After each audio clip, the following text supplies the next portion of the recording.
this note here, Coach Smith.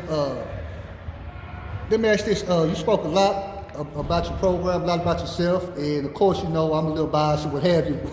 but honestly, if I was a parent or a prospective student athlete, why KImball?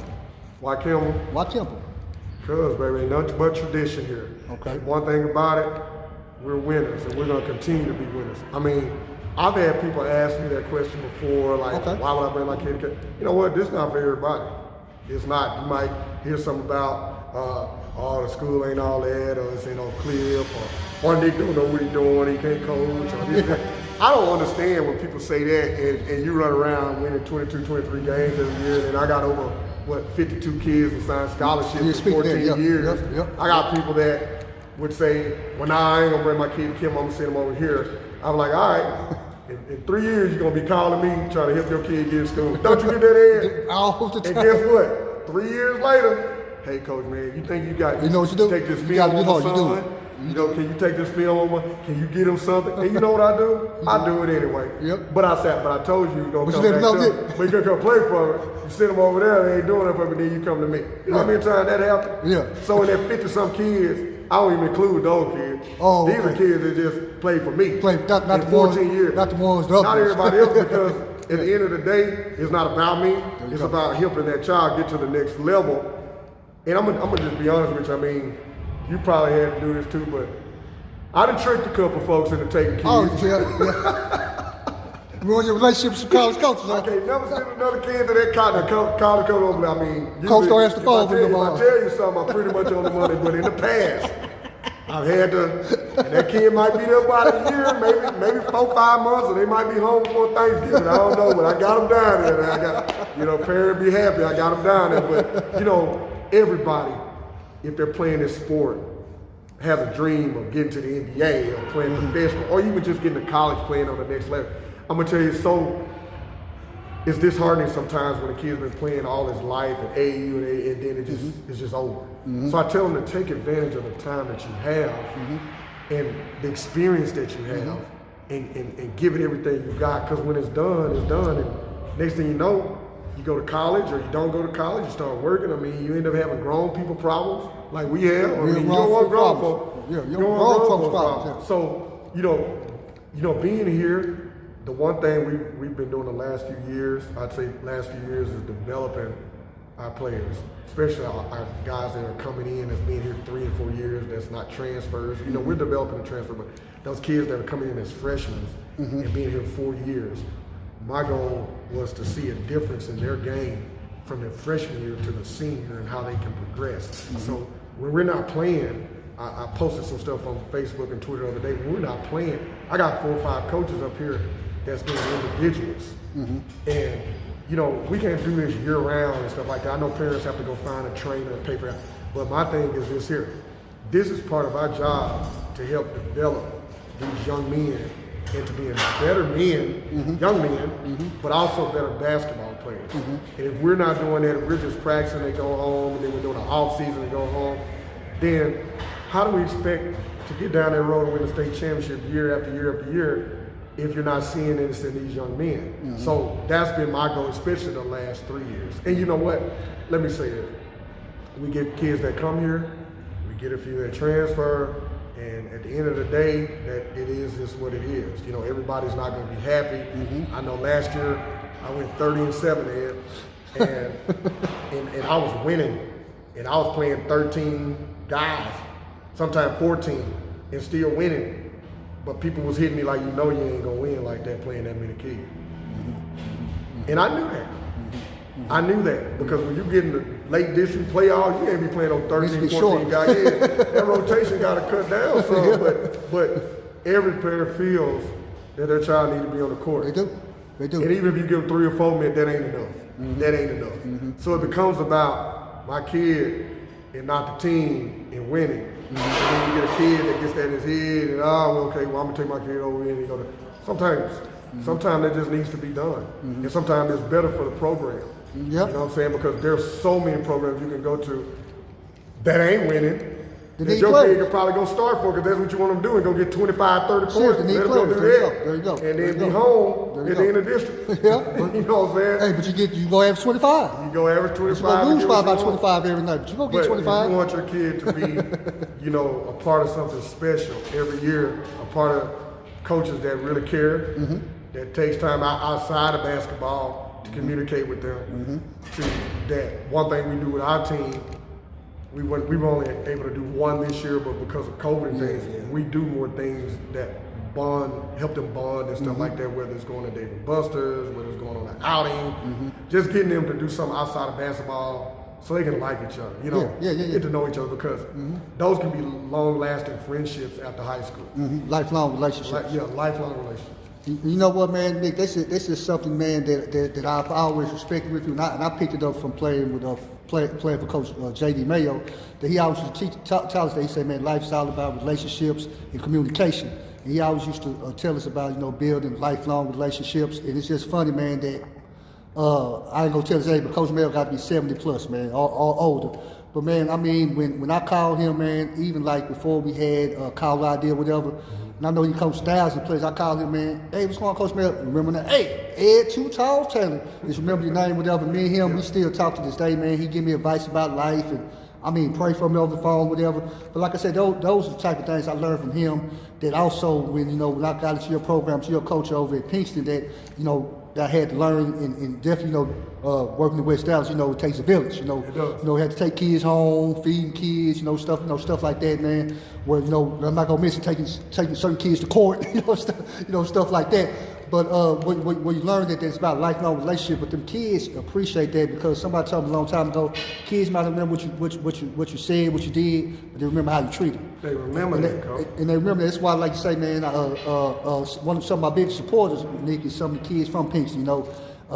James, Desmond, buying shirts, supporting me, stuff like that. But the first thing is I called them, and like you say, man, whenever I need something, it ain't no problem, because they remember, some of the things. Like you said, Nick, we don't do those things to put it back on them, like, hey, man, when they make it, hey, man, you remember I used to get rides on them? We don't want nothing back. All we want them is to be successful. Yeah. My biggest thing, especially when I was in West Dallas, was helping those kids see something different. See something different, Nick. Because I knew a lot of them wanted to go to school, but they didn't have the tools or the guidance to get there. And I'm talking about playing basketball. Yeah. And I wanted to give them that opportunity to say, you got a coach that's going to work for you, but you got to give me something too, man. You got to get your grades up, you got to be at practice on time. Got to act a certain way. And we had our spouts, but besides that 05, 06, that 04, 05 team at Pinkston, 05, 06 all the way up until now, I know where every last one of those kids are and what they're doing. Some of them even come to the games, like DeMarcus, DeMontre Locker, Bull. Yes, sir. Bull sits there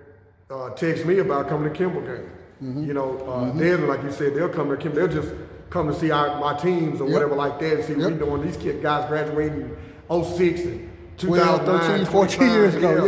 And that's amazing when, you're seeing these guys now, and they're all grown. They got families. They got kids, sons that can play. Yeah, they got sons that can play. I need to bring them play for me. And now you have those kids.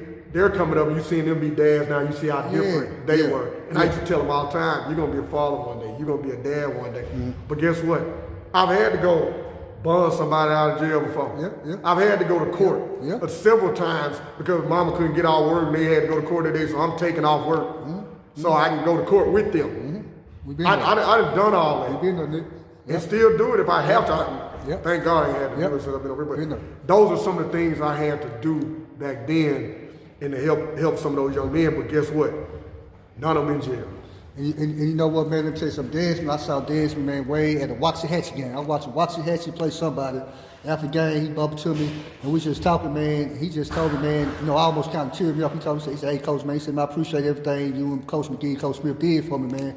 He said, and we just talking about his son or whatever. He was just like, he's like, man, you know what? I just want to be the best father I could be. And when I told him, I said, you know what? I said, man, just give him what you didn't get. Just pour it into him, whatever he was lacking, just pour it into him. And he just told me, he said, well, Coach, man, I'm glad that I made this far and I'm productive as I am. He said, Coach, to be honest, he said, Coach, we didn't have an example. He said, we didn't have that father role model, we didn't have those positive role models. He said, you, Coach Smith, Coach McGee, believe it or not, we used to get on your nerves or whatever. He said, we used to listen, believe it or not. He said, that was our positive role model. Somebody could look at it and say, okay, this is a productive young black man, educated, went to college, got his degree, doing something productive, what have you. Everybody ain't got to be, dope dealer or do this or that to be productive, take care of their family. So that's just something, man, and when I see my players, man, I tell people, man, I don't care about, I'm like you, they got players playing, professionally, whatever. That's fine and dandy. I'm more impressed when I see one of my players that, is being a good father. I see him at their son Little League game or something like that, man, because that's just what it's all about. And I'm glad that I was a part of your staff and you helped, instill that in me, man, as a young coach, more than just coaching. Because you always told me, he said, Ed, you used to tell me, it's more than just about the X and O, especially coach, especially over here with these West Dallas cats. It's more than about X and O. Because you said these they can hoop. You say talent is here. You say they can hoop. You say, but it's the other stuff. We got to teach them some discipline. Some structure. How to be a man, how to go to class. We got to teach them, but they don't know. What have you. So that was the biggest thing, man. Because like I said, we had talent. But they. Man. At the end some of the them was a little wild. At the end of the day, man, it's all about putting the right people around the right people. Around the kids. And I think that, we during our time we were there. We were the right people for those guys. Yeah. You know what I'm saying? Because the other coaches were good people, like say, Berger, great role model, Keith Wilson, great guy, great role model. I think, like say, sometimes I don't know if we just connected with them. We were younger at that time. I mean, you're talking about 29. Okay, yeah, 30 years old. We were a lot younger. We were a closer age, and so all single. Yep, we all single. Yep. That helped during that time for those young men. Now we're older. There's a lot of things we can't do now, but I appreciate you for coming over and asking for an opportunity. The one thing I felt almost every guy that came in when I was at Pinkston and during that time that was looking for an opportunity to coach, I didn't know him, but I gave him that opportunity. And because I always looked at it like somebody gave me an opportunity. And I think a few of them have lost sight of that, I don't hear from them, talk to them much anymore, and they're around, or they, say the things here and there. But the one thing I never forgot, no matter how much, me and Sue would disagree on stuff, he's like my brother. At the end of the day, I walked in here and he didn't know me from Adam and gave me an opportunity. And 3 years later, I was a head coach. And it really could have been a head coach after that first year, because I got offered some jobs out of town at little 2A, 3A schools because we went to a state championship. But I felt I needed to stay another year or two and continue to learn how to run a program. It wasn't a question of if I could coach or not. It was about running a program. It's different. It's different. It's different. Think you're a hell of a coach. Go try running a program of 60-some kids with all kind of issues and everything against you, and at the same time teaching a core subject. Yes. I teach science. Yes. Any science. And I teach all day. Yes. And then you go at the end and you got a coach, you got to deal with it all day. But hey, we ain't doing it for the money here. There you go. We're doing it because this is what we love doing. But nah, man, I just man, really appreciate it. Like you say, man, another thing, you're a very humble person, and Coach Smith is not going to say it, but all those guys that walked in that he didn't know, whatever, all those guys, I can maybe name maybe one at the least, maybe that. And that's because maybe, he might just don't want a head job. Everybody end up being head coaches, from me to Coach Burley, to Coach Trey Washington, Coach Anthony McGee, all guys on your staff, was able to go on to be head coaches, even Big Lou went on to go in administration or what have you. So everybody, is part of your staff, Nick, man. Like you say, you got that tree. Some coaches don't talk about it. You're right. I was you got that tree, Nick. Off the Nick Smith tree. 5-6 years ago, Coach, I was letting everybody know that, but I kind of calmed down a little bit. I'm still Hollywood, but I calmed down. You did this little bit. But those guys, I thought they all went on to do a good job at their prospective schools, and I was actually proud of them. I don't think I really had a chance to let any of them know that during that time, but I want to say, during that time, you guys, I was actually proud of all of y'all because I got a chance to be next to you, and then to watch you go get a school or take over a program or whatever. I mean, Trey went on he took over first AAA squad and everything like that, and I was actually proud of. I was proud of all those guys and being all those guys, and even things Lou's doing now, being assistant principal. That was just big for all of them, and because I knew where I was and where I had come from and was trying to get to. And you're not going to agree on everything. Nah. Nobody does. But at the end of the day, you know, we all men. Yeah. And, you know, you create a bond. Those bonds should stay as they are. You know, even though they're not like they should be, but they should. But I was proud of all of that. Nah, and the thing I tell people all the time, man, even though you might not agree with people that you work with, what have you, but you got to remember, like I said before with the kids, you got to remember how people treated you and what people did for you. Because like you said, in our business, it's very, very rare. You know this, nigga, because like you said, you had some opportunities, you know, to go to the next level, coach to the collegiate level. You know how hard that is because most of the time, if somebody don't know you, I don't care how good your resume is, how many games you won, like you said, it's many coaches where them guys that walked into, it's like, hey, coach, I'm looking for a job, get a coach resume. They would not hire people because they don't know them. You know, whereas it's not, when our business, it's all about what you know. Every job I had, like you say, 9 times I said I got it because somebody knew that person. Like you say, you felt a good vibe when I came in with you, but still, it helped that Snoop called and said, hey man, you know, I know this guy, he was over there with Coach Rob, right? He called him, playing this stuff, he's a good dude. I seen him interact with the kids, whatever you call, you know, Rob, vouch for me. That helped, even though, you know, like you said, you look at him like, yeah, he seems like a good dude, what have you. So I tell everybody, that's remarkable, Nick, for you to reach out like that and give guys opportunities. You don't know, because like you say, you didn't know if I can coach or not. You didn't know if Coach Bird can coach or not. You didn't know if Trey can coach or not or whatever. You know, you just, hey, he want to coach, stay home, or what have you. Coach Malcolm can coach or whatever. Well, it's all about relationships too. You know, you build relationships over time, like going to camps. We used to go to all kinds of camps and work there. And just from an interview I had with Scott Cross back in 2009. Okay. And, you know, great interview. He ended up hiring somebody else, which I kind of figured was going to happen. But I would always stop by UTA once a year. Kept that relationship. Just always. And I had just taken KImball. And about 2 weeks later, I was working on getting some coaches. And I got a call and, you know, kind of indirectly was offered a chance to come coach at UTA and get an assistant coach during that time. And, man, I probably should have thought about it about a week, you know, in 2 or 3 days. But I was like, no, I ain't gonna do it. I just took this. I told Snoop this. I was gonna be here. I want to try to win state championship. Stay to the word, yeah, and I know that in my 14-year coaching career as a head coach, I've probably been offered maybe solid times where that was the fourth. And the other times something went right. You know, something happened over here. You know, I got offered to go to Texas Southern when Tony Harvard was there. But shoot, I had Tony Mitchell enrolling the same day. That means, I mean, what do you do? That's a hard decision. That's a hard decision. You know, but it was always something like that. You know, when I was like, dang, I remember Buzz, before Buzz went to Marquette, he had the University of New Orleans job. Yep.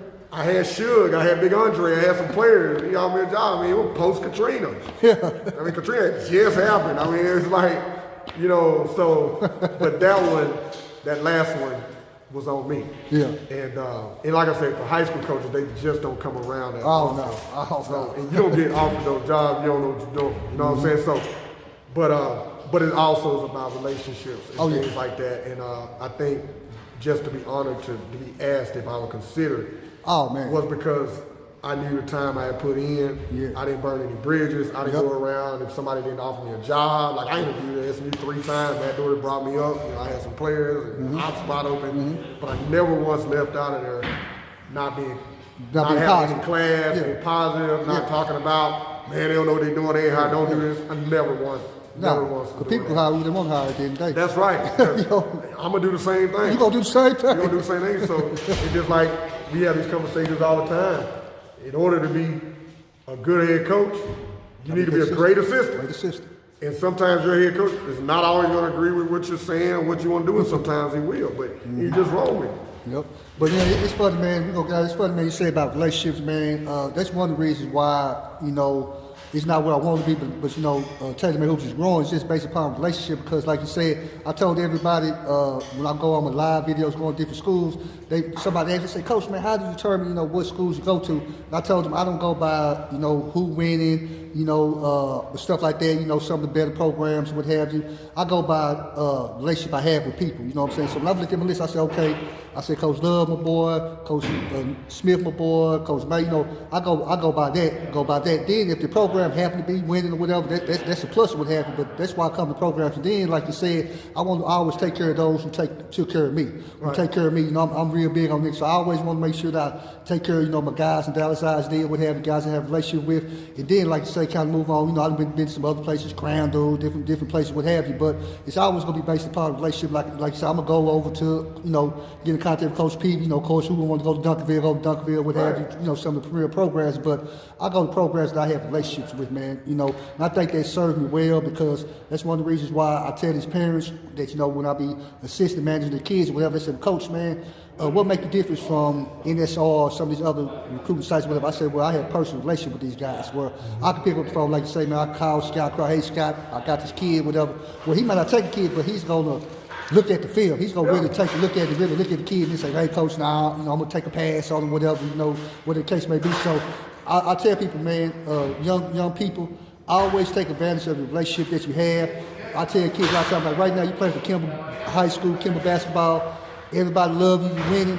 Nurture those relationships into a lifelong relationship. That parent of one of your players that might be a CEO of a company, whatever. Right. Build that relationship with them because 10, 15 down the line, you might need a job. He gonna remember, oh, that kid played with my son. Or whatever. Right. He went to KImball, you know, whatever. And you always tell me this, I always treat people right. Treat the janitor like you treat the CEO. Because you never know the CEO, you might need to change your tire. You know how it goes sometimes. The money before you might need to borrow $4, $5 to get you some much money. Shout out to the janitor, my boy Mike over there at Pearson. You always look out for us or whatever. You know, sometimes you might need that extra. So hey, when we leave here, I gotta go straight to the post office and put one of these shirts in the mail to one of KImball alum, Mark Simpson.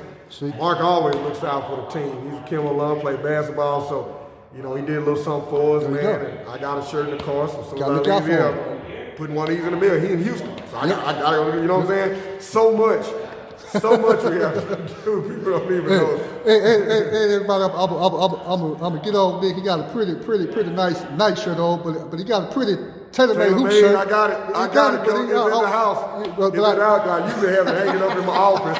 And I wore it in practice a couple of days, and I went in all. I said, "Where that doggone shirt at, man? I'm gonna throw it over there." Like, damn, man, it's sitting on my pool table. I know exactly where it's at.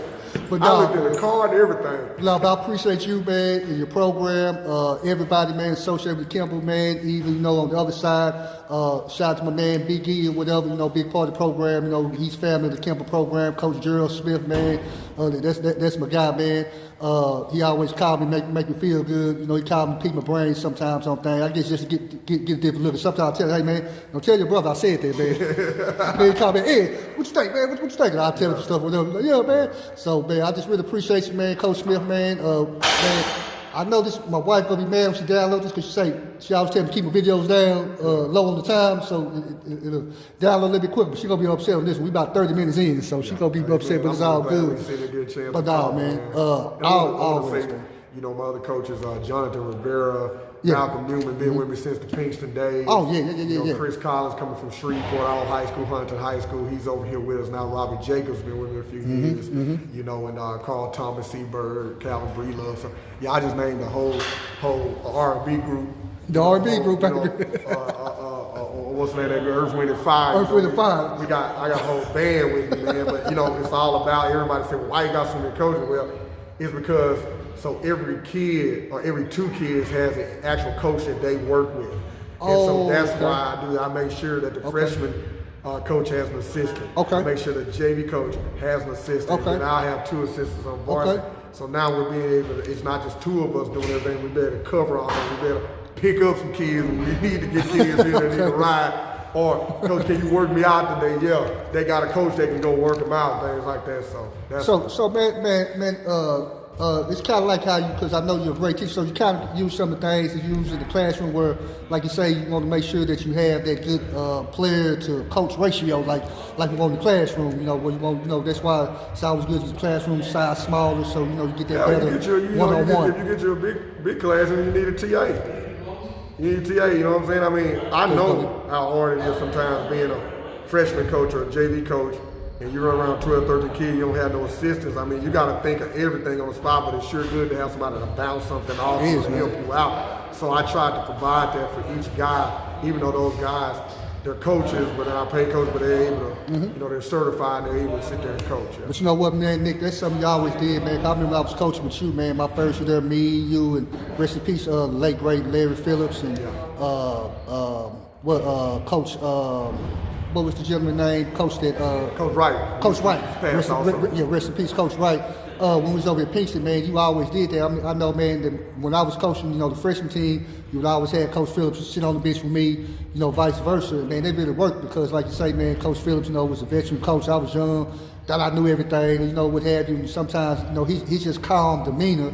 Because, you know, he was real calm, laid back. You know, at the time, Nick, you know, we was young. I was, you know, real, you know, rock, energetic, to say the least, or what have you. So sometimes he'll calm me down. You know, sometimes I remember one time, I ain't gonna tell him. So people say, man, Coach, you don't know how to coach. I remember one time, man, we playing the game, and I'm driving the play. You know, on offense, I put the X's for offense. And Coach Phillips, he real close. He said, Coach, man, no, he said, no, they O's, Coach, they O's, they O's, Coach. So I started laughing. So, man, just to your point, you know, have somebody there, you know, to kind of, you know, calm demeanor, just kind of, you know, help you out sometimes as a head coach. And he never tried to coach my team or tell me who to play or anything like that, man, and vice versa with him or whatever, man. So I had to do it. I mean, with any of y'all, if I need to go down there and be an assistant, you would.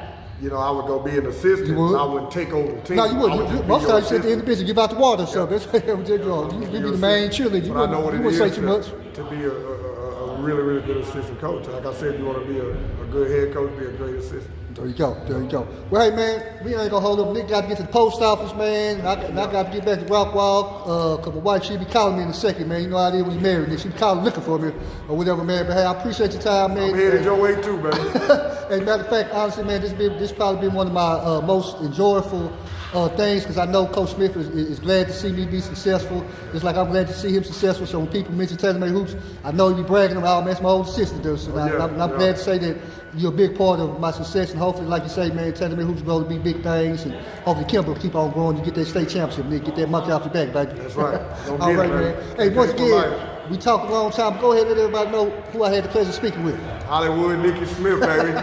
KImball Nice, KK for life. Hashtag KImball Nice. Hashtag we the best. And you talking with, go ahead and tell everybody, man, what you call me. Slick what? Slick Willie.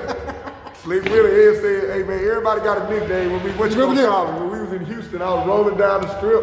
I looked up, saw Pool Hall, and it said Slick Willie. I said, I'm gonna call you Slick Willie, man. That's your new nickname, Slick Willie. It's been Slick Willie since what, 07, 08, 08? Yeah, hey. But matter of fact, man, we go.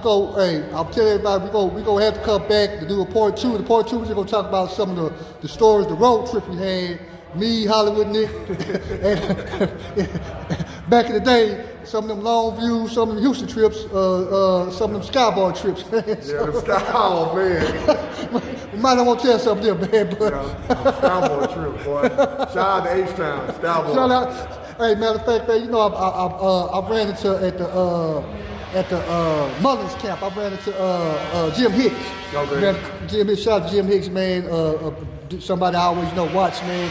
But I was talking to him, man, and Coach Hicks still remember that. I said, Coach Hicks. I said, Jim. I said, man, first of all, he looked at that, he himself. He said, oh, yeah, Coach, man, you Coach Hicks. I said, man, do you remember, man, that year, man, we came down to the Skyboard, man. I said, I think it was your birthday or something, your wife and stuff, man. I said, that's the first time I met you. I said, matter of fact, Coach Smith walked up to me, he said, hey, man, he said, man, this is the Mike Coonstead of Houston, man. He introduced me to Jim Hicks, man. I said, man, you know, Jim, man, showed us a good time, what have you. And every time I run into Jim, man, Jim always be, you know, real humble.